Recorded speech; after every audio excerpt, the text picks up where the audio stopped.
My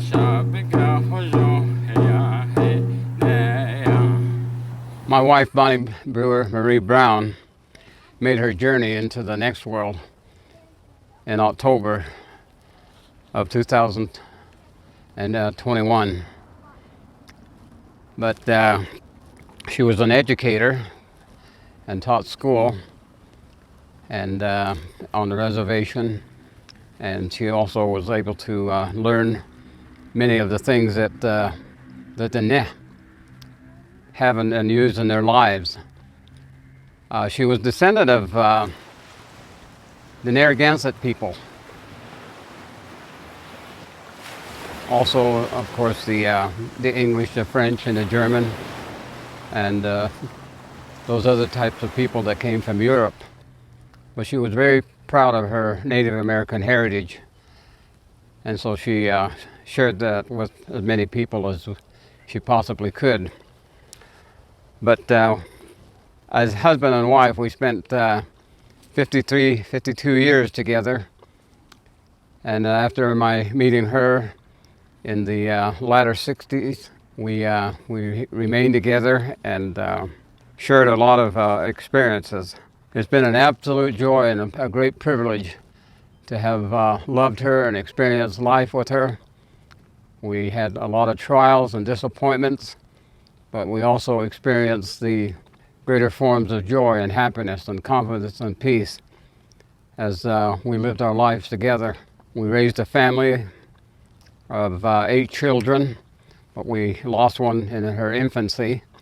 But all of those things were learning experiences that brought us great joy as a family.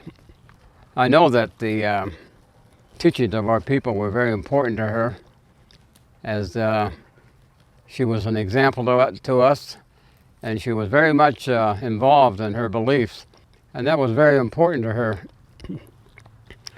And we learned a lot from her as far as the way that our family came to understand the purpose of life and all the things that we should understand, the principles and values and the virtues in that to have, so that we can live a life of happiness as the holy people intended for us to live. And so the life together as a husband and wife, we had many trials that were probably things to be learned things from, and experiences in that we could share with our grandchildren and the generations to follow. It's a great experience to be able to have someone in your life that you can share so much of yourself, and that you also learn so much from them as beings, or as a person, or as an individual that understands the importance of having the freedoms and that we have in this country.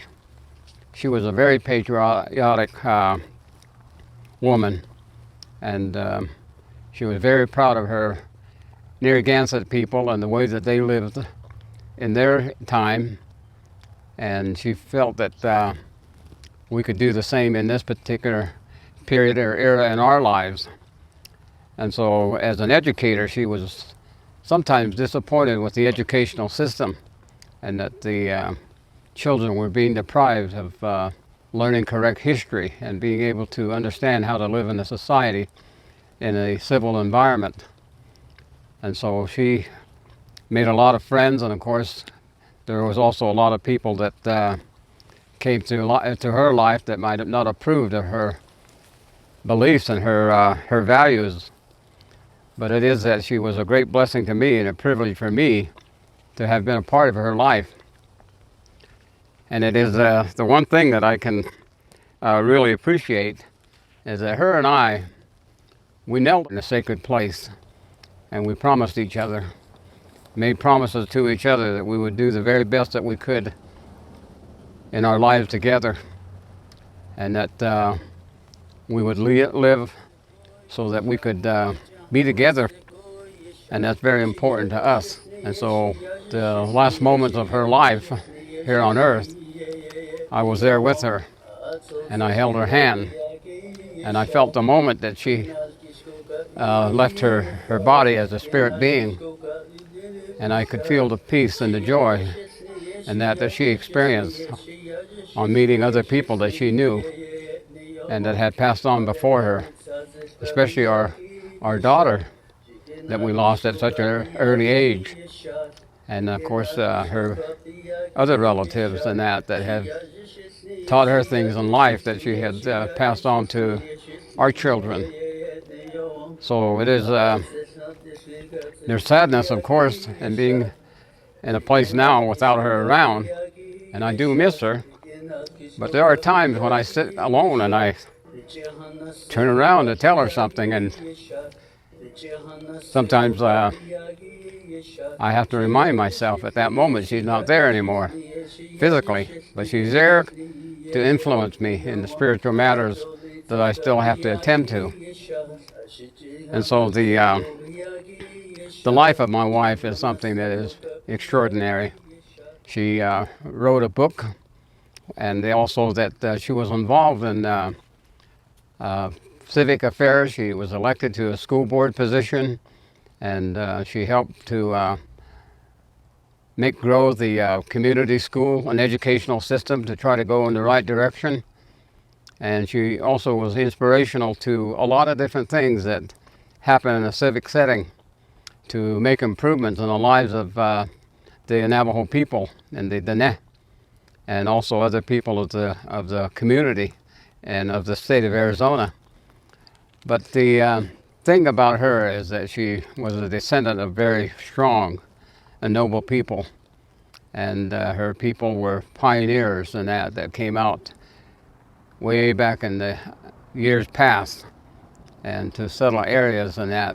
Her grandparents were ranchers and farmers, and they settled a large area in that, and they influenced her. Her grandmother, of course, was one person she had a lot of respect for, that she learned so much from, and that's carried on into the way that she was a mother and a grandmother, and her children are also learning from those experiences even to this day. But for myself, I cannot explain in words all of the joys and happiness and confidence and peace that she instilled in my effort to do the things that were right and good and for the right reason. And I always think, when I make my journey into the next world, I stand at that Hogan door and there's a blanket or a covering for the entryway. I have to stand outside and I have to holler to the people inside, hey, Shah. That means let me enter. And then somebody asks me from the inside, they say, or who are you? And so I have to give my sacred name, my ceremonial name. And then they'll open it up, and I always think the first person that I will see is my wife. And the holy people, of course, will, when they allow me to enter their presence, they're going to ask me that first question: how did you treat your wife? That is going to be probably the number one question asked of me. And so in my life with her, I try to do my very best to keep my promises to her, to keep my promises to the holy people, to keep my promises to the people that have passed on, my relatives and her relatives, and we try to do the very best we could in our life together. I want to thank everyone that offered their condolences and that when they learned of the passing of my wife, and the one of the strongest pillars in my existence as a Dene. And I hope that the Dene understand that I don't have any kinds of feelings, of negative feelings toward the non-native people. I think that if you learn history, which is very important to know correct history, people like Sir Winston Churchill, he was a quarter Iroquois, and look at Elvis Presley. He's a descendant of the Cherokee people. And there are so many people in history that are recognized as non-native, but yet they are, just like my wife. And she was so very proud of her being descendant from the Narragansett people. And she learned how to weave Navajo rugs, and she was able to instruct other people to weave. And her and my mother was an accomplished weaver. They spent hours together. And my wife learning from my mother the art of weaving a Navajo rug. I still have some of the rugs and that she has woven, and some of my children are interested in learning the art of weaving the Navajo rug.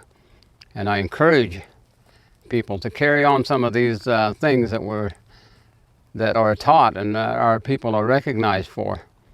And I encourage people to always seek, truth in that. To find truth, you have to have the help of the holy people.